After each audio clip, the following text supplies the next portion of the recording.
Iran का नया गठबंधन ये एक ऐसा ग्लोबल चेस गेम है जिसमें दांव बहुत ऊंचे लगे हैं और इस पूरी कहानी को समझने के लिए हमारे साथ अंत तक बने रहिएगा।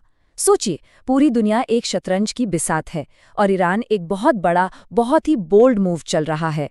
लेकिन वो अकेला नहीं है। जैसे जैसे इंटरनेशनल प्रेशर बढ़ रहा है, एक नया, बहुत ही पावरफुल गठबंधन सामने आ रहा है। एक ऐसा गठबंधन जो इस खेल के सारे नियम बदल सकता है, हमेशा के लिए। तो सवाल ये उठता है कि इतने प्रेशर के बीच ईरान कर क्या रहा है? इसका जवाब कैसे दे रहा है? देखिए, इसका जवाब सिर्फ मिसाइलों या ड्रोन्स में नहीं है। नहीं, जवाब छिपा है एक बहुत ही कॉम्प्लेक्स, एक स्ट्रेटेजिक पार्टनरशिप में। और इस पार्टनरशिप में दुनिया की कुछ सबसे बड़ी ताकतें शामिल हैं। तो चलिए इस पहेली के सारे टुकड़ों को एक एक करके जोड़ते हैं।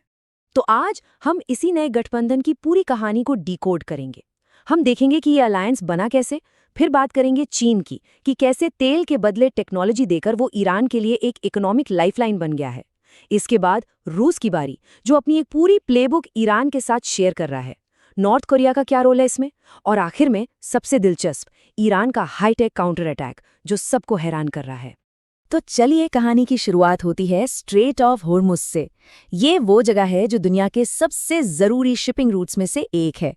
आप कह सकते हैं कि ये ग्लोबल ट्रेड की धमनी है और 28 फरवरी से ईरान ने इसे लगभग बंद कर दिया है।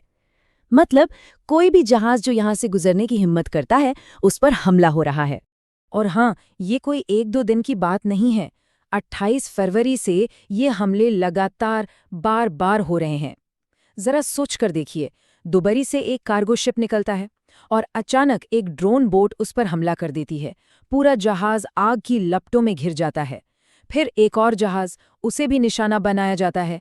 ईरान का मैसेज एकदम साफ है, होर्मुज का रास्ता अब खुला नहीं है। लेकिन एक मिनट, जहां दुनिया के ज्यादातर देशों के लिए ये रास्ता बंद है, वहीं चीन के लिए मानो एक वीआईपी लेन खुली हुई है। और ये रिश्ता सिर्फ लेन देन का नहीं है, ये तो उन प्रतिबंधों से जूझ रहे ईरान के लिए एक इकोनॉमिक लाइफलाइन की तरह है, एक सांस लेने की नली की तरह। और इसके आंकड़े सच में चौंकाने वाले हैं।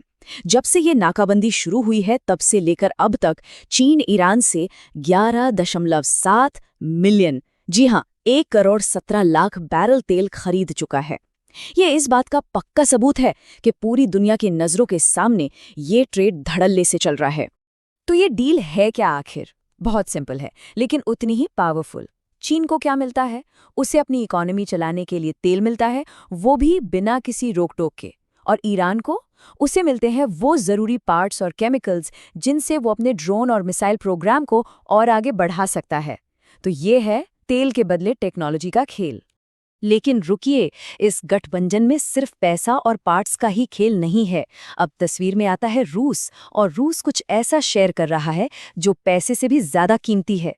वो है बैटलफील्ड की इंटेलिजेंस, वो ज्ञान जो उसने खुद लड़ाइयां लड़कर बहुत बड़ी कीमत चुकाकर सीखा है।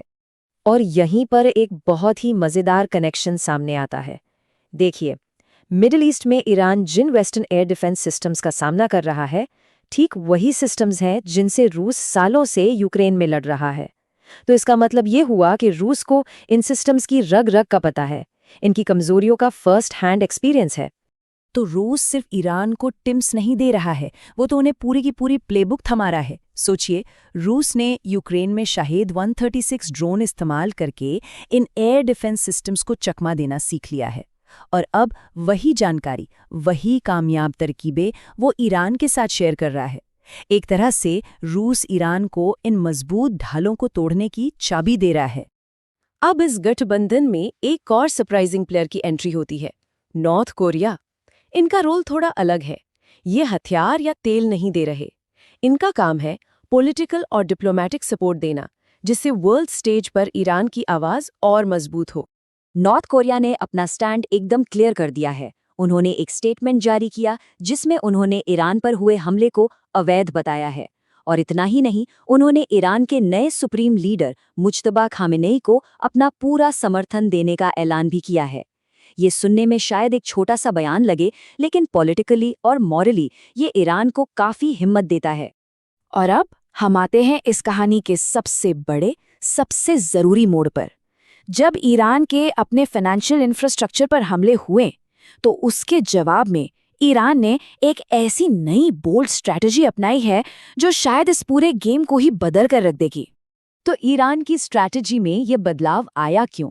क्योंकि उसके अपने बैंकों और इंफ्रास्ट्रक्चर पर अटैक हुआ। और ये उसी का सीधा जवाब है। अब ईरान अपने टारगेट बदल रहा है, और जो नए टारगेट्स हैं वो ऐसे हैं जो पूरी दुनिया को हिला सकते हैं। और ये टारगेट लिस्ट सच में होश उड़ा देने वाली है। नाम सुनिए: Google, Amazon, Microsoft, Nvidia, IBM, Oracle, Palantir. ये दुनिया की सबसे बड़ी टेक और फाइनेंस कंपनियां हैं। ईरान ने दुबई, अबू धाबी और इजराइल में इनके ऑफिसेज को अपना वैध लक्ष्य यानी वैलिड टारगेट घोषित कर दिया है।